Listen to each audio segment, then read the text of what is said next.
పేరు కుంట్ల వెంకన్న. నేను మహాలక్ష్మి కంపెనీలో గత 3 సంవత్సరాలుగా వాల్వ్ ఆపరేటర్‌గా పనిచేస్తున్నాను. ఏప్రిల్ 30 తారీఖున కంపెనీ లాకౌట్ అయింది.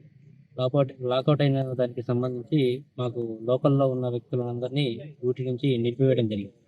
దానికి సంబంధించి మాకు 18 రోజుల జీతము, 4 నెలలకు సంబంధించిన బోనస్ ఇస్తా అని చెప్పేసి కంపెనీ యాజమాన్యం మాకు ఒక లోకల్‌లో వర్క్ చేసే వాళ్ళందరికీ కంపెనీ యాజమాన్యం ఒక హామీ ఇచ్చింది. ఈ హామీకి సంబంధించిన 18 రోజుల జీతము, 4 నెలలకు సంబంధించిన బోనసు మాకు నాకు ఇంకొక ఆపరేటర్ ఉన్నారు ఇద్దరు. ఇద్దరికి పడలేదు. ప్లస్ మెస్‌లో పనిచేసే వాళ్ళు 16 మందికి కూడా ఈ బోనస్ అయితే 18 రోజుల జీతమును, బోనస్ 4 నెలలకు సంబంధించిన బోనస్ కంపెనీ యాజమాన్యం వేయలేదు. దానికి గాను ఇక్కడ గేట్ ముందు కూర్చొని ధర్నా చేయడానికి ముందుకొచ్చాము. యాజమాన్యం 29 మొన్న 25వ తారీఖు ఇక్కడ గేట్ ముందు కూర్చొని ధర్నా చేసినప్పుడు మేనేజర్ గారు 29వ తారీఖు వస్తారు, ఇవాళ రండి మాట్లాడదామని చెప్పేసి నాకొక్కరికి పర్సనల్గా చెప్పారు. ఇవాళ కంపెనీ మేనేజర్ గారు వచ్చారని మేనేజర్ గారు పిలిపిస్తే లోపలికి వెళ్ళాను నేను. లోపలికి వెళ్తే ఆయన, నీకు సింగిల్ రూపాయి కూడా ఇవ్వము, నీ మీద కేసు పెడతాము, కంపెనీ పేరు బదనాం చేసినందుకు గాను, నువ్వు నీ దిక్కున్న చోట చెప్పుకో, ఎక్కడ చెప్పుకున్నా ఒక్క రూపాయి కూడా నీకు ఇచ్చేది లేదు, ఎవరికి ఇచ్చేది లేదు అని చెప్పేసి మేనేజ్మెంట్ రూమ్లో కొద్దిగా అసభ్యకరంగా మాట్లాడడం జరిగింది నాతోటి.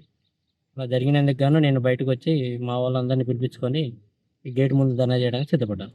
Okay, super. నా పేరు కందుల సుశీల. మేము 3 సంవత్సరాల నుంచి ఇల్లు పని చెప్తుంటే 3 సంవత్సరాల మంచి నేను చేసిన జీతాలు ఇచ్చారని బాగానే ఉన్నాయి. లాస్ట్లో ఆఫ్ చేసినప్పుడు మాకు బోనస్లు 18 రోజులు జీతం అవి ఇస్తామన్నారు. ఇవ్వకుండా ఆఫ్ చేశారు. అందరికి పడ్డాయి, లోకల్ వాళ్ళందరికీ వేస్తామని బోర్డు వేశారు. వేయకుండా మాకు మిస్లో వారికి వేయలేదు, 17 మందికి మాత్రం వేయలేదు. వేయకుండా ఆఫ్ చేశారు. మేము అప్పటి నుంచి 2 నెలల నుంచి మే 1 కాడ నుంచి మే 15 కాడ నుంచి టైం తప్పిన కాడ నుంచి మేము మే 15 కాడ నుంచి తిరుగుతా ఉంటే ఇంకేస్తాం, అదేస్తాం, ఇదేస్తాం అన్నారు. గట్టిగా నిన్న అడిగితే మీకు దిక్కున్న కాడ చెప్పుకోండి అంటున్నారు. ఇవాళ వచ్చి కూర్చుంటే కూడా ఒకళ్ళు కూడా బయటికి కూడా రావట్లేదు, సమాధానం కూడా చెప్పట్లేదు. మరి ఏంటి మా పరిస్థితి? మీరు లోపలికి వెళ్ళారా ఎవరైనా? వెళ్ళారు, మగవాళ్ళు వెళ్ళారు. వెళ్తే ఏమన్నారు?